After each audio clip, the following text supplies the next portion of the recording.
Budget 2022 growth booster में आप सभी का स्वागत है। मैं हूं स्वाति खंडेलवाल। बजट आने में कुछ ही दिन रह गए और हम लगातार एक एक सेक्टर के बारे में इंडस्ट्री से जानना चाह रहे हैं कि उनकी क्या मांग है, वो क्या एक्सपेक्ट कर रहे हैं इस बजट में और क्यों। आज इस सेक्टर और इस कड़ी में हम बात करेंगे ट्रांसपोर्टेशन सेक्टर की। जी हाँ, ये सेक्टर इनकम्पास करता है अगर आप रेलवेज की बात करें, एविएशन की बात करें, automobiles, logistics, there's lots that this sector has. इसी के बारे में और डिस्कशन करने के लिए मेरे साथ इस वक्त दो खास मेहमान जुड़ रहे हैं। Mister Umesh Chaudhary, vice chairman and managing director Titagarh wagons, and mister Vineet Agarwal, president ASSOCHAM and managing director transportation corporation of India. Gentleman, बहुत बहुत स्वागत है आप दोनों का। पहले तो शुरुआत कर लेते हैं, इस साल बजट से आप क्या उम्मीद रख रहे हैं? उमेश जी, पहले आप बताइए। रेलवेज में पर्टिकुलरली, ऑफ कोर्स अब हमारा बजट अलग से रेलवे में नहीं होता है, it's part of the main budget, तो रेलवेज में क्या करना चाहिए जिससे और अच्छी ग्रोथ देखने को मिले? So, नमस्कार Swati, pleasure to be with you again.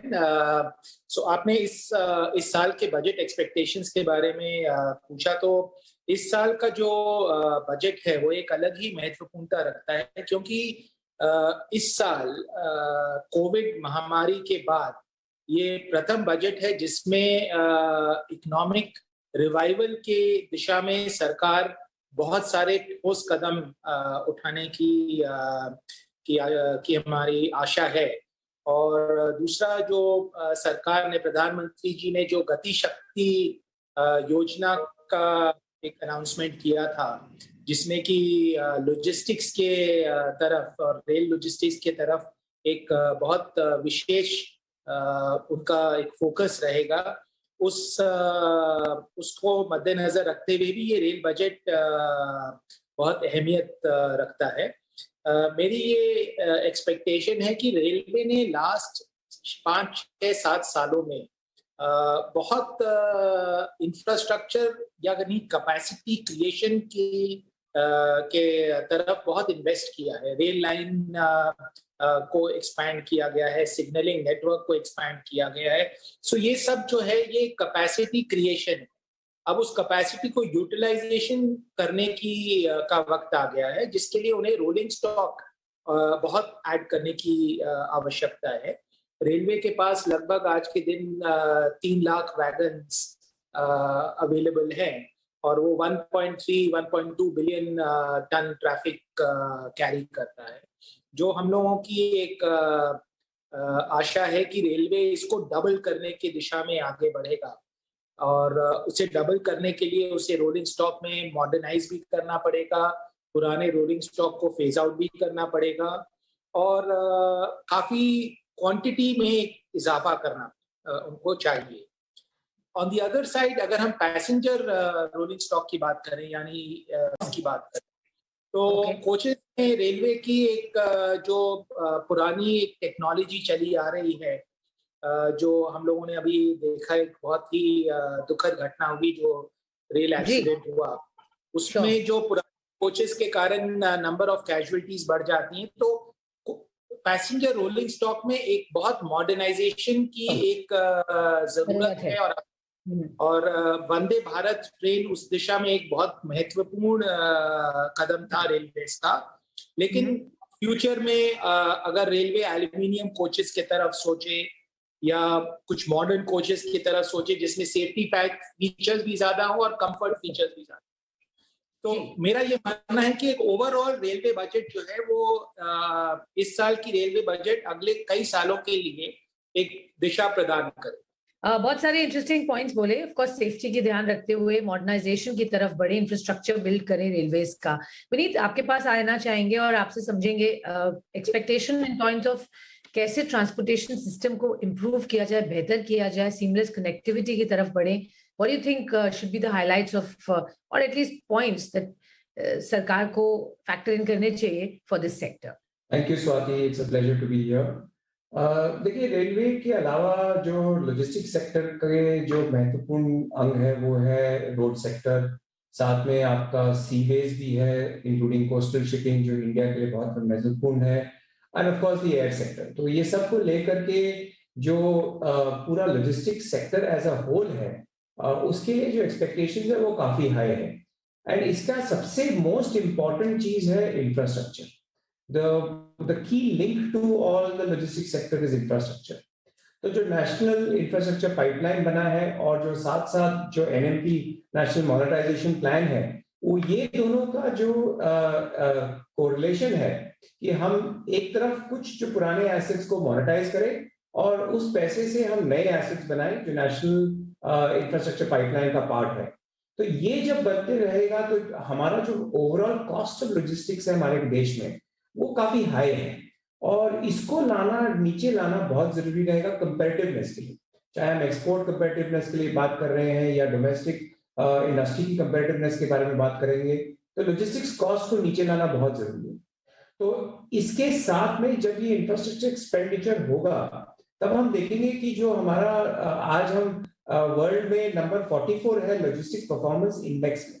ये लॉजिस्टिक्स परफॉर्मेंस इंडेक्स के कई पहलू हैं, इंक्लूडिंग कि पोर्ट पे कितना टाइम लगता है शिप को आकर के खाली करने में, या कस्टम्स में कितना टाइम लगता है. तो ये एलपीआई पे जब हम साथ फोकस करने लगेंगे कि 44 से हम कैसे और हायर नंबर्स पे जाएंगे, तो that will help us to think कि क्या क्या चीज चाहिए हमारे को in ensuring that the logistics sector starts growing. And the key factor again I come back to is going to be infrastructure. तो इसके अलावा जो स्पेसिफिक छोटे छोटे एरियाज हैं वो तो चलते रहेंगे, but the other second factor is that the logistics sector is very fragmented. बहुत छोटे छोटे अंग हैं इसमें जो काम करते हैं. तो जितना जल्दी ये फॉर्मलाइजेशन होगा सेक्टर का, ओवरऑल सेक्टर का, आज आप ट्रांसपोर्टेशन रोड ट्रांसपोर्ट सेक्टर को देख लीजिए तो 80% of trucks are owned by जिसके पास 20 ट्रकें हैं, तो 20 ट्रकें से कम है. तो इसीलिए ये फ्रैगमेंटेशन को रिड्यूस करने के लिए फॉर्मलाइजेशन बहुत जरूरी है. तो चाहे हम इनकम टैक्स की तरफ देखें या ई वे बिल है, ई इनवॉइसिंग है, ये सब पे जो बजट का थ्रस्ट है अगर ये कंटिन्यू रहेगा तो हम देखेंगे कि फॉर्मलाइजेशन भी साथ साथ हो एंड साइमल्टेनियसली जो इंफ्रास्ट्रक्चर डेवलपमेंट होगा तो लॉजिस्टिक्स सेक्टर को डेफिनेटली एक पुश मिलेगा. Okay, fair enough. सो काफी अहम पॉइंट्स हैं. एक कनेक्टिविटी के पॉइंट ऑफ व्यू से हम देखें इस सेक्टर के लिए डायरेक्टली नहीं, बट इंफ्रास्ट्रक्चर ओवरऑल बिल्डअप होगा तो ऑटोमेटिकली इस सेक्टर के लिए अच्छा होगा.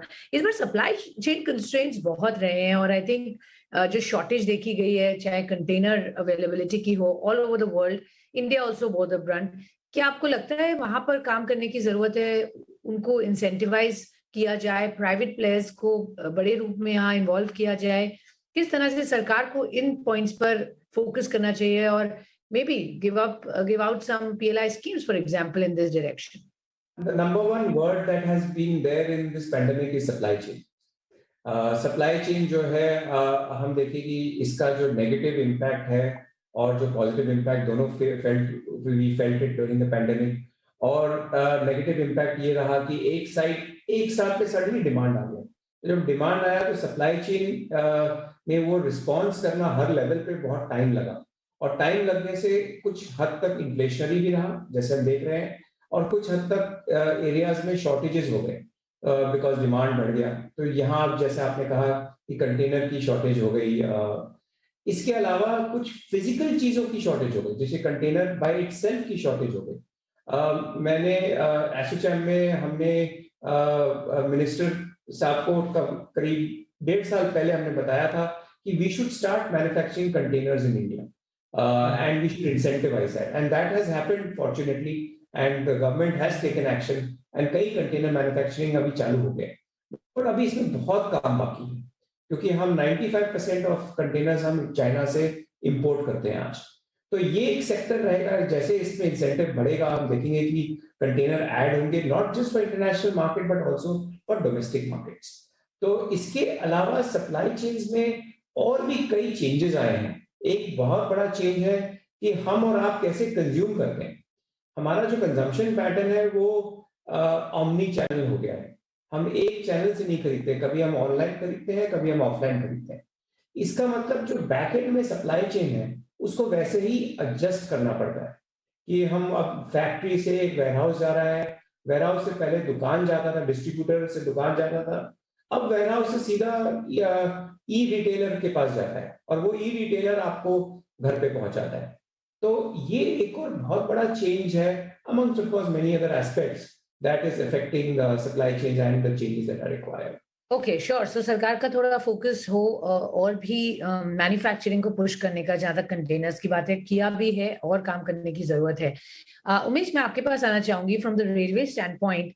जिस तरह से कोशिश की गई है, चाहे प्राइवेटाइजेशन की बात हो, इंडियन ट्रेन्स में सरकार ने कुछ स्टेप्स और कदम उठाए हैं, कुछ और वर्क इन प्रोग्रेस है। आपने कहा इंफ्रास्ट्रक्चर बिल्ड करने की तरफ थोड़ा काम हुआ है, बट अगर आप स्पेसिफिक्स की बात करें इन टर्म्स ऑफ किस तरीके की सपोर्ट प्राइवेट सेक्टर चाहता है so that they can participate more wholeheartedly in these tenders जो सरकार निकालती है।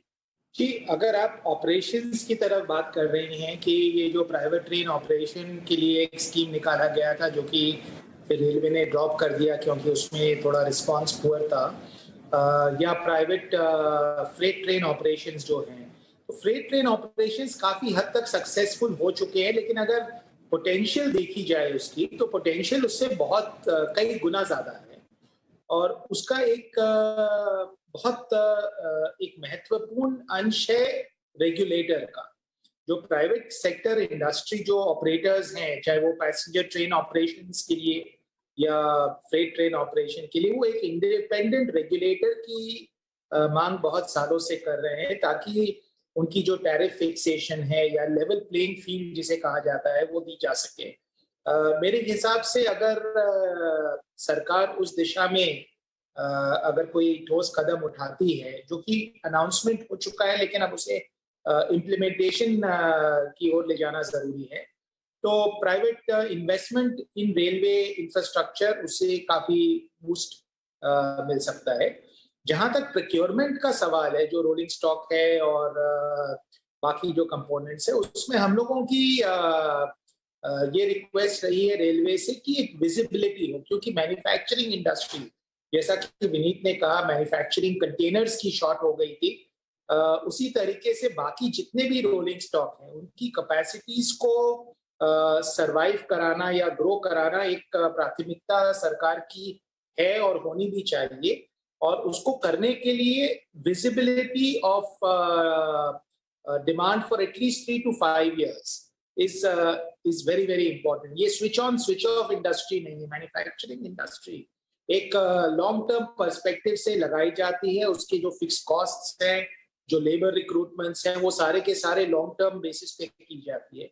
तो अगर उसे हर साल पर साल अगर उसे उस पॉलिसीज को या उसकी जो एक दिशा है उसे बदला जाए तो इंडस्ट्री के लिए बहुत कठिनाई हो जाती है। Fair enough, point taken sir. Vineet, अगर हम बात कर रहे हैं लॉजिस्टिक्स स्पेस की, एंड पर्टिकुलरली अगर हम देखते हैं तो सरकार ने लॉजिस्टिक्स पॉलिसी की बात की है, बहुत सारे पॉलिसी लेवल पर जो काम हो रहे हैं, वहां पर आपको क्या लगता है in terms of things that they should incorporate, जो प्राइवेट प्लेयर्स या स्टेक होल्डर से बातचीत कर फीडबैक लिया गया है, आपको क्या लगता है वहां कुछ सॉप्स, इंसेंटिव्स किसी तरीके के देने की जरूरत है इस सेक्टर के लिए, और पर्टिकुलरली बजट में आप कुछ एक्सपेक्ट कर रहे हैं इस तरीके का? देखिए, अगेन जो लॉजिस्टिक्स कॉस्ट को अगर हमें कम करना है और कंपेटिटिवनेस बढ़ाना है तो एक और फैक्टर होगा मल्टी मॉडल लॉजिस्टिक्स। जैसे जैसे हम between the various modes of transport हम जितना सीमलेस कर सके काम को, चाहे वो आप कोई कंटेनर को एक रोड से रेल में शिफ्ट करके आप उसको फिर सी में कोस्टल शिपिंग में डाल करके आप वापस रोड पे डाल दें, तो ये जो फैक्टर्स है कि हम मल्टी मॉडल को कितना और बढ़ावा दे सकते हैं, क्योंकि करीब 60 to 65% of transport today, freight transport today is by road, and ये हमारे देश के लिए ठीक नहीं है, क्योंकि सिर्फ 20-25% रेल से मूवमेंट होता है और 5-6% सिर्फ कोस्टल शिपिंग है। तो ये जो स्ट्रक्चर है इसको चेंज करना बहुत जरूरी है, और इस स्ट्रक्चर को चेंज करने के लिए, मल्टी मॉडल का ग्रोथ करने के लिए, जैसे अभी पीएम गति शक्ति प्लान अनाउंस हुआ है, ये सब इंफ्रास्ट्रक्चर जो लॉजिस्टिक्स के लिए बन रहा है, इसको कैसे एक प्लेटफॉर्म पे इंटीग्रेट हो जाए। एंड इंटीग्रेट एक एस्पेक्ट है इंफ्रास्ट्रक्चर का, जिसको हम कहते हैं हार्ड इंफ्रास्ट्रक्चर, और एक है जिसका सॉफ्ट इंफ्रास्ट्रक्चर।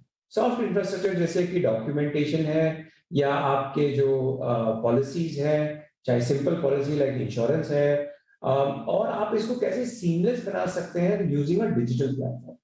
तो हम डेफिनेटली ये मांग है कि डिजिटल प्लेटफॉर्म्स, डिजिटल स्टैक, जो लॉजिस्टिक स्टैक का भी बातचीत चल रहा है, वो बन जाए और वो इंटीग्रेट हो जाए with this hard infrastructure which is the so that the overall multimodal transport is encouraged.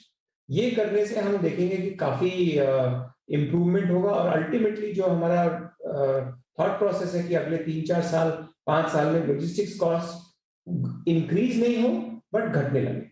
Okay, increase ना हो पर घटने लगे। एंड आई थिंक वही ऑब्जेक्टिव है कि कैसे कॉस्ट को कम किया जाए at the final level. Sure sir. Umesh, railways की बात करें और रेलवे के साथ साथ हम मेट्रोज भी यहाँ पर देख रहे हैं, जिस तरह से कंसर्न्स हैं। डिमांड ऑफ कोर्स बढ़ रही है स्लोली, हम हर सिटी में देख रहे हैं, tier 2 city they are coming out with a plan of a metro. जैसे अर्बनाइजेशन की तरफ हम बढ़ रहे हैं, तो ये प्रोजेक्ट्स और इन प्रोस्पेक्ट्स पर जब स्टेट गवर्नमेंट सेंट्रल गवर्नमेंट दोनों का ही रोल रहता है इम्पोर्टेंटली, तो वहां पर किस तरीके की एक्टिविटी देख रहे हैं, वहां पर क्या चाहिए जो सरकार करे तो things could ease off there too? Swati, उसमें जैसा अभी बात हो रही थी national monetisation, asset monetisation pipeline, मेरे हिसाब से इसका बहुत बड़ा रोल रहेगा इन तरीके की इन्वेस्टमेंट्स पे, क्योंकि जो ऑपरेशनल एसेट्स हैं, अगर गवर्नमेंट उसको कुछ हद तक लिक्विडेट करके और उस मनी को सर्कुलेट कर सके, चर्न कर सके नए एसेट क्रिएशन में, it's a very important part of decongesting the cities to invest in metros। और अभी सरकार ने 2 नए मेट्रोज अनाउंस किए, एक तो मेट्रो लाइट जो कि ट्रामवेज है और एक मेट्रो नियो जो कि इलेक्ट्रिक बसेस है। तो ये 3 कॉम्बिनेशन जो है, मेट्रो नियो, मेट्रो लाइट और हेवी मेट्रो, ये तीनों के कॉम्बिनेशन से काफी सिटीज में अर्बन मोबिलिटी का डिकंजेस्ट किया जा सकता है। अगर हम देखें तो लगभग जितनी बड़ी सिटीज हैं उनमें मेट्रो ऑलरेडी अनाउंस हो चुकी है और काम चालू हो चुका है। अभी भी इन अगले 3-4 महीनों में करीब 5 या 6 metro rolling stock tenders due हैं। और मेरा ये मानना है कि आगे चल करके ये एक बहुत की प्रायोरिटी सेक्टर है गवर्नमेंट की। जो हम लोगों की बात होती है सरकार से, अर्बन मोबिलिटी की तरफ सरकार बहुत ज्यादा विशेष ध्यान दे रही है और उसके लिए फंड्स को चर्न करना मेरे ओपिनियन में बहुत इम्पोर्टेंट चीज है। Okay, sure. Okay, coming back to logistics, and I think transport sector में जिस तरह से related infrastructure and expedite connectivity projects हमें ध्यान रखने हैं for logistics specifically. सर, किस तरीके के recommendations हैं सरकार के पास जिनसे private players would like to invest more? Is there a number that you've committed as an industry इस space में जहाँ investments, because it's a PPP model that the government is looking at. किस तरीके के इन्वेस्टमेंट्स आप लोगों की तरफ से कमिट हुए हैं और आप सरकार से क्या वहां पर चाह रहे हैं? देखिए, लॉजिस्टिक्स सेक्टर में जो मेजर इन्वेस्टमेंट होता है, अगर हम देखें तो आजकल जो सबसे हॉट है वो है वेयरहाउसिंग। तो वेयरहाउसिंग में हम देख रहे हैं कि क्योंकि ऑनलाइन कॉमर्स इंक्रीज हो रहा है या कंपनी के रिक्वायरमेंट बढ़ रहे हैं ताकि वो बड़े बड़े वेयरहाउसेस क्रिएट कर सके, तो वेयरहाउसिंग पे बहुत बड़ा थ्रस्ट है और बहुत इन्वेस्टमेंट आ रहा है। एक तो प्राइवेट इन्वेस्टमेंट जो आ रहा है वो हमारे एस्टिमेशन है कि करीब $5 बिलियन का इक्विटी इनफ्लो आ रहा है to make warehouses around the country. तो ये प्राइवेट की तरफ है। जो गवर्नमेंट रिलेटेड पीपीपी आप जो कह रहे हैं वो है MMLPs, जो मल्टी मॉडल लॉजिस्टिक्स पार्क्स बन रहे हैं, जिसमें नॉट ओनली ये मल्टी मॉडल कनेक्टिविटी रहेगा बट साथ में वेयरहाउसिंग भी कर सकते हैं। तो इसमें भी कोई अंदाजा अभी नहीं है कि क्या इन्वेस्टमेंट होगा, बट इसका जो पोटेंशियल है ये बहुत मैसिव है। हमने देखा है ये दूसरे देशों में भी, चाहे चाइना हो, चाहे यूरोप हो, चाहे US हो, मल्टी मॉडल लॉजिस्टिक्स पार्क ने have transformed how the country does this logistics. तो that would be one area warehousing related. Second is any transportation assets है, जैसे ट्रकें हैं या आप शिप्स को ले लीजिए या एयरक्राफ्ट को लीजिए, ये सब सेक्टर में जो इन्वेस्टमेंट है वो ऑनगोइंग है। आई थिंक ये सब सेक्टर काफी प्राइवेटाइज हो चुका है और उस रूप से जो इन्वेस्टमेंट आ रहे हैं वो बेस्ड ऑन मार्केट अपॉर्चुनिटीज है। गवर्नमेंट की रिस्पॉन्सिबिलिटी रहेगी कि ये मार्केट अपॉर्चुनिटीज क्रिएट करते रहे, चाहे हम वो प्रमोट कर रहे हैं मल्टी मॉडल लॉजिस्टिक्स को, चाहे हम ये मल्टी मॉडल पार्क्स को प्रमोट करें वो, तो इनसे करने से इन्वेस्टमेंट चाहे डोमेस्टिक या इंटरनेशनल इन्वेस्टमेंट्स जरूर आएगा इस सेक्टर। Okay, sure sir. आत्मनिर्भर भारत, मेक इन इंडिया बड़ा इम्पोर्टेंट एलिमेंट है सरकार के पॉइंट ऑफ व्यू में। उमेश, आपके रेलवेज के पॉइंट से भी हम देख रहे हैं बहुत सारे सरकार की एक्सपेक्टेशन है प्राइवेट सेक्टर से यहाँ पर पार्टिसिपेट करने की in a big way, even on the component side and so on. किस तरह से आप देखते हैं ये अपॉर्चुनिटी एज अ कंपनी? थोड़ा हमें डिटेल में बताएंगे कि स्वाति, आई थिंक ये बहुत रेलेवेंट सवाल आपने पूछा है। मेरे अगर आप मेरी पर्सनल व्यू लें तो ये जो मेक इन इंडिया और आत्मनिर्भर भारत है, ये मैन्युफैक्चरिंग, इंडियन मैन्युफैक्चरिंग इंडस्ट्री के लिए मेरे ख्याल से पोस्ट इंडिपेंडेंस एक one of the biggest policy directional framework मैं मानूंगा इसको, क्योंकि जिस तरीके की बूस्ट इस सरकार ने इंडियन इंडस्ट्री को ये मेक इन इंडिया और आत्मनिर्भर भारत के अंतर्गत दी है, ये एटलीस्ट मेरे लास्ट 25-30 साल की करियर में मैंने कभी भी इंडियन इंडस्ट्री को इतना महत्वपूर्णता देते हुए सरकार को नहीं देखा है। Now coming to the focus, आज के दिन हम जैसे हमारी कंपनी के बारे में अगर मैं बताऊं तो हम वैगन बनाते थे, अब हम मेट्रो कोचेस बना रहे हैं, प्रोपल्शन बना रहे हैं, अब हम शिप्स बना रहे हैं नेवी के लिए। अभी हम लोगों ने हाल ही में करीब 13-14 शिप्स के कॉन्ट्रैक्ट साइन किए हैं इंडियन नेवी के साथ। अभी हमने एक शिपयार्ड एक्वायर किया पिछले हफ्ते। तो ये जो एक ओवरऑल रेलवे में और मेट्रो या अर्बन मोबिलिटी में ये ओवरऑल गवर्नमेंट इंफ्रास्ट्रक्चर प्रोक्योरमेंट में मेक इन इंडिया और आत्मनिर्भर भारत को जो इम्पोर्टेंस दिया जा रहा है, ये इंडियन इंडस्ट्री के लिए एक सुनहरा अवसर है। अब इंडियन इंडस्ट्री के ऊपर ये उनका फर्ज बनता है, उनकी रिस्पॉन्सिबिलिटी है कि वो कितना इसको कितना इनैक्ट कर सके, अपने आप कितना प्रिपेयर कर सके इसमें एक्टिव प्लेयर बनने। Okay, sure sir, thank you आप दोनों का ही। आई नो समय का थोड़ा सा यहाँ पे we have to factor in the timelines. बहुत बहुत शुक्रिया आप दोनों ने अपने ब्रॉड पर्सपेक्टिव दिए इस सेक्टर के लिए, इस इंडस्ट्री के लिए क्या सरकार को करना चाहिए और कहाँ पर फोकस इस वक्त जरूरी है। At a very interesting stage that we are in, inflation बढ़ रहा है और सप्लाई चेन मिसमैच है, इतनी वॉलेटिलिटी में भी कैसे हम सेन रहें और आगे बढ़ें, इकोनॉमी को ग्रो करें और इस इंडस्ट्री को आगे किस तरीके का सपोर्ट सरकार से चाहिए, ये बताने के लिए बहुत बहुत धन्यवाद Vineet Agarwal and Umesh Chaudhary for joining us on our show. Thank you Swati.